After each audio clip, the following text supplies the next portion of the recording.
গত 6 ঘন্টায় বড় পরিবর্তন, গভীর নিম্নচাপের। সকালেই জানালো আবহাওয়া অফিস। গত কয়েকদিন ধরে প্রবল বৃষ্টিপাতের ফলে তৈরি হয়েছিল গভীর নিম্নচাপ, কিন্তু আবহাওয়া দপ্তর বলছে বাংলাদেশ এবং সংলগ্ন গাঙ্গেয় পশ্চিমবঙ্গের উপর অবস্থিত গভীর নিম্নচাপটি গত 6 ঘন্টা 20 কিলোমিটার বেগে উত্তর উত্তর পূর্ব দিকে অগ্রসর হয়েছে, অর্থাৎ বাংলাদেশের উপর কেন্দ্রীভূত হয়ে রয়েছে।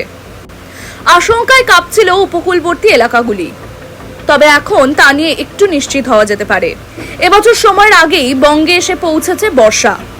প্রাক বর্ষার বৃষ্টি আপাতত চলবে দক্ষিণবঙ্গে, আর উত্তরবঙ্গে শুরু বর্ষার ভারী বৃষ্টি। অতি ভারী বৃষ্টির সতর্কতা রয়েছে উত্তরবঙ্গের সব জেলায়।